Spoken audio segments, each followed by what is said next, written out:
Salut tout le monde! Eh bien, j'espère que vous allez bien. Aujourd'hui, on se retrouve pour parler d'un sujet bien particulier puisqu'on va parler ensemble des ATC. On va voir ensemble ce que c'est que les ATC et surtout à quoi ça sert. Les ATC nous viennent directement des États-Unis. ATC, ça veut dire Artist Trading Card, que vous pouvez traduire littéralement par carte d'artiste à échanger. Le phénomène a pris naissance pas du tout dans l'univers créatif, mais plutôt dans l'univers sportif, car il s'agissait à l'époque de cartes de joueurs de baseball que les passionnés s'échangeaient entre eux. Par la suite, en 1996, c'est un artiste suisse, je lis son nom, Vinci Sternemann, qui a repris le concept lors d'une exposition où il proposait aux gens de créer eux-mêmes leurs propres cartes et de se les échanger. Aujourd'hui, le phénomène a pris de l'ampleur puisque les ATC s'échangent dans le monde entier. Alors, il faut savoir que des ATC, ça ne se vend pas, ça s'échange uniquement. C'est vraiment des cartes qui se collectionnent, c'est vraiment pour les collectionneurs. Donc, on ne vend pas un ATC, on se les échange. Les ATC peuvent être uniques ou elles peuvent être réalisées en série, c'est-à-dire qu'elles sont toutes réalisées autour d'un thème. Traditionnellement, ce sont des séries de 4 ou 6, mais après, chacun fait comme il veut. Un seul impératif est à respecter, c'est la dimension qui doit bien correspondre au format d'une carte de joueur, c'est-à-dire 6,4 cm par 8,9 cm. Donc vous allez me dire que c'est un format un peu barbare, pourquoi 6,4 et pourquoi pas 6,5 et pourquoi 8,9 et pas 9? Tout simplement parce que si vous traduisez ça en mesure américaine, en inch, ça vous donne un format beaucoup plus facile qui est 2,5 inch sur 3,5 inch. Donc si vous avez un réglé avec les centimètres et les inches, comme c'est souvent le cas dans le domaine du scrap, je vous conseille d'utiliser plutôt celui avec les inches. Ce sera beaucoup plus facile de fixer votre découpe à 2,5 et 3,5 plutôt qu'à 6,4 et 8,9. Donc les thèmes peuvent être variés, ça dépend vraiment de l'imagination de son créateur. Et sur la carte, tant que le format est respecté, vous pouvez vraiment laisser libre cours à votre imagination.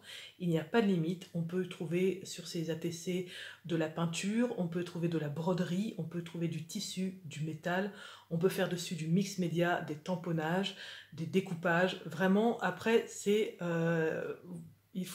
voilà, c'est vraiment une carte d'artiste, comme son nom l'indique. Donc après, c'est chacun fait en fonction de ses envies du moment, de sa technique. Au dos des ATC doivent figurer le nom de l'artiste, il doit figurer ses coordonnées, donc en général maintenant c'est plutôt les adresses mail et les pseudos, mais ça peut être aussi l'adresse postale, ça peut être écrit à la main ou certains ont des tamponnages où se les impriment tout fait. Il faut aussi qu'il y ait le nom de la série, le numéro de la série, la date à laquelle a été réalisé cet ATC et la signature de l'artiste. Pour les ranger, ils se vendent dans le commerce des pochettes faites exprès. Alors ces pochettes, si vous avez des enfants, vous les connaissez. Ce sont les pochettes dans lesquelles on range les cartes Pokémon. Alors les cartes Pokémon, c'est quoi? C'est exactement le même principe. Ce sont des cartes à échanger que les enfants s'échangent dans les cours de récréation. La TC, c'est la même chose. C'est la même chose pour adultes, bien que des enfants en fassent aussi et qui proposent des échanges. Donc vous voyez, après ça donne ça une fois que c'est rempli. Donc vous pouvez ranger ces pochettes-là dans un classeur. Vous pouvez ensuite les ranger par ordre chronologique ou par artiste. Moi, c'est ce que je fais avec les personnes avec lesquelles j'échange le plus. Et vous pouvez aussi les ranger dans des boîtes. Ça, c'est comme vous voulez. Il faut savoir que ces pochettes plastiques se vendent en général par 10. Ça coûte pas très cher. Ça doit coûter entre 3 et 5 euros grand maximum les 10. Et vous pouvez très facilement les trouver en magasin de jouets. C'est souvent au niveau des caisses ou sur Internet. Alors, comme je vous le disais, les ATC ne se vendent pas, elles s'échangent. Alors, comment est-ce qu'on fait pour échanger des ATC avec d'autres personnes? Déjà, si vous avez des scrap copines, vous pouvez tout simplement leur proposer, pourquoi pas, de faire une série d'ATC autour d'un thème et de vous les échanger ensuite. ou un thème libre.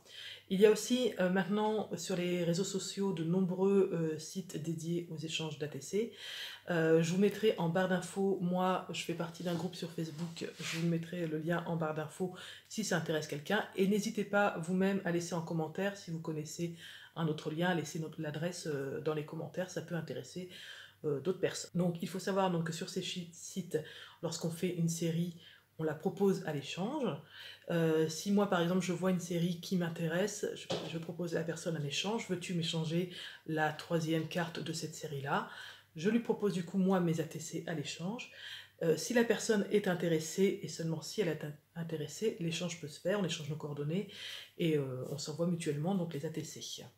Il est d'usage de joindre avec ces ATC, le chat vient de sortir, il est d'usage de joindre aux ATC des petits scrap bidules. Alors les scrap bidules, voilà, c'est des petites surprises qu'on va joindre dans notre échange pour faire plaisir à la personne. Donc ça, c'est à voir avec la personne si elle souhaite joindre ces petits scrap bidules ou pas dans son envoi. On peut faire aussi des ATC surprises, c'est-à-dire qu'on fait un cadeau, on envoie une ATC sans que la personne l'ait choisi. Ça, après, c'est au bon vouloir, c'est à vous de vous mettre en accord avec la personne. Alors souvent, quand je parle d'ATC à des personnes qui ne sont pas de cet univers-là, la question qui revient vraiment régulièrement, c'est « mais à quoi ça sert ?»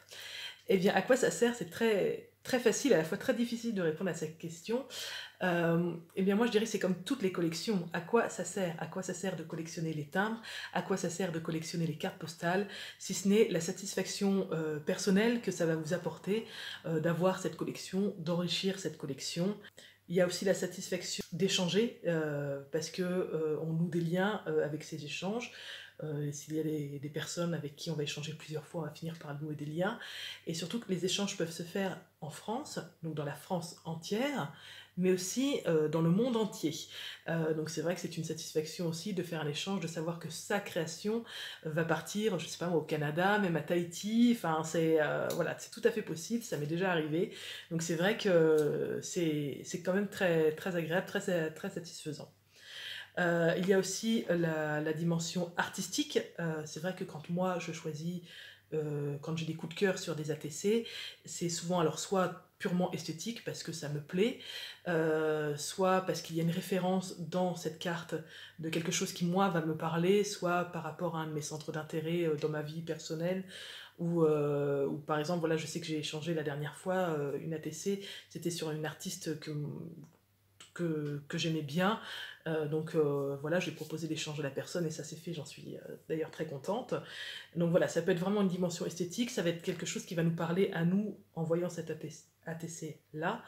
Et c'est vrai que, par exemple, moi aussi, à la dimension technique, quand je reçois une ATC, j'aime beaucoup la décortiquer, visuellement bien sûr, je ne la démonte pas, mais j'aime beaucoup la décortiquer, à savoir essayer de comprendre comment la personne a fait pour obtenir ce fond-là, quels éléments elle a utilisé, la façon dont elle a construit son ATC. C'est vrai que moi, c'est aussi beaucoup ce qui m'intéresse et beaucoup ce que je recherche dans mes échanges d'ATC. Mais ça, encore une fois, c'est personnel. Chacun va y trouver son compte, en fait, en faisant ces échanges-là. Il peut aussi y avoir des ATC rondes, c'est beaucoup plus rare. Sachez que là aussi, il faut respecter la dimension de 6,4 cm de diamètre.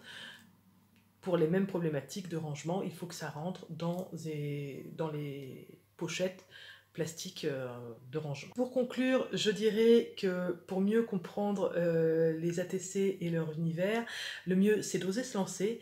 Vraiment, le chat vient de rentrer. Prendre les ATC, c'est de se lancer.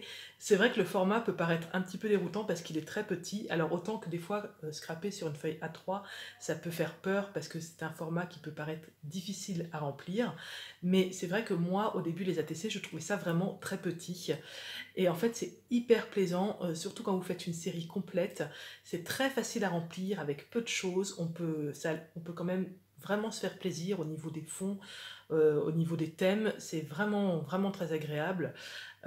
Proposer sa série à l'échange, c'est très satisfaisant. Après, les échanges qu'on peut faire avec les personnes, c'est vraiment agréable. Donc moi, voilà, ce que je vous conseillerais le plus, c'est vraiment, n'hésitez pas à vous lancer, parce que ça parle vraiment à tout le monde.